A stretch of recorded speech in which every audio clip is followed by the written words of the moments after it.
OBC आरक्षण को लेकर चल रही बहस के बीच भाजपा नेता चंद्रशेखर बावनकुले ने अपनी प्रतिक्रिया दी है। उन्होंने साफ कहा कि किसी भी समाज का आरक्षण घटाकर किसी दूसरे समाज को देना सही बात नहीं है। बावनकुले ने जोर देते हुए कहा कि हर समाज को उसका हक और न्याय मिलना चाहिए। देखते हैं और आगे उन्होंने क्या कहा। सरकारची भूमिका कालही सांगितली की कुठल्याही समाजाचं आरक्षण कमी करून कुठल्या समाजाला देणं काही योग्य नाही।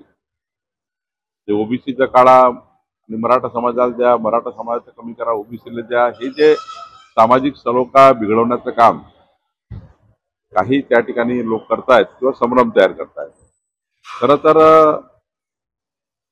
शासनाची भूमिका काय आहे की ज्या काही नोंदी कुठल्या तरी डॉक्युमेंटमध्ये कुणबी म्हणून दाखवल्या आहेत तेवढ्याच नोंदी ओबीसी मध्ये येऊ शकतात। ही शासनाची भूमिका आणि ही शासनाचा निर्णय असाच आहे। कुठलेही जर डॉक्युमेंट नसेल तर कुणी त्या ठिकाणी कुठल्या प्रवर्गात प्रवेश करू शकत नाही। तुमच्याकडे जर शेड्यूल कास्ट डॉक्युमेंट नसेल तुम्ही शेड्यूल कास्ट मध्ये कसे जाल?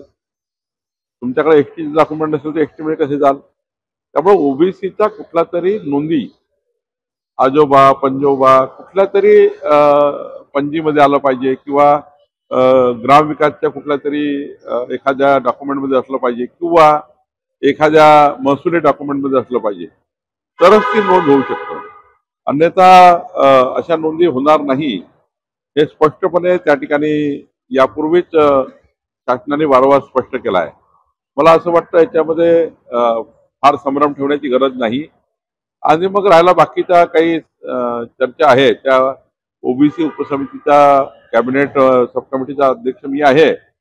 माननीय भुजबळ साहेब, पंकजाताई, मी, आपले गुलाबराव पाटील आम्ही सर्व बसून दत्ता भरणेजी आम्ही सर्व मंत्रिमंडळातील अतुल सावेजी आम्ही मंत्रिमंडळातील सर्व 7 लोक या समितीमध्ये आहे। याचा जर काही संभ्रम असेल तर निश्चितपणे कॅबिनेट सब कमिटीची बैठक होईल। त्यामध्ये याबद्दलचा निर्णय किंवा याबद्दलची चर्चा आम्ही या ठिकाणी कॅबिनेट सब कमिटीमध्ये करू। नाही, भुजबळ साहेबांना मी चर्चा केली, परवाही मी बोललो, कालही बोललो। त्यामध्ये त्यांची नाराजी आहे की हैदराबाद गॅझेटच्या जर सरसकट वापर केला तर मोठ्या प्रमाणावर ओबीसी समाजामध्ये नोंदी येतील आणि शासन निर्णयाबद्दलही त्यांना काही संशय आहे किंवा त्यांच्या मनात काही संभ्रम आहे। तर आम्ही निश्चितपणे मंगळवार बुधवारी बसणार आहोत। त्यावेळी मात्र काय त्यांच्या कुठल्या विषयाबद्दल कुठल्या वाक्याबद्दल कुठल्या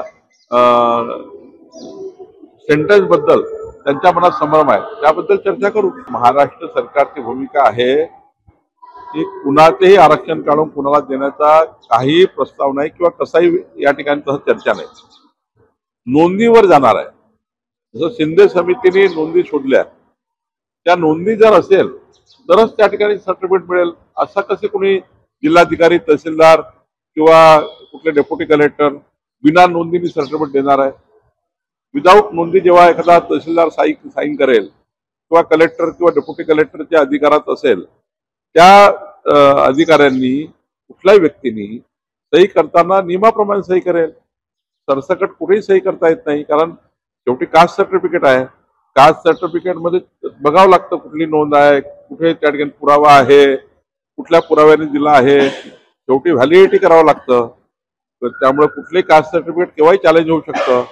म्हणून त्या ठिकाणी वारंवार सांगतो शासन निर्णयाचा अर्थ जो काढताय तो अर्थ चुकीच्या पद्धतीने न काढता त्यातून काही संभ्रम निर्माण झाला असता तो निश्चित दूर करू।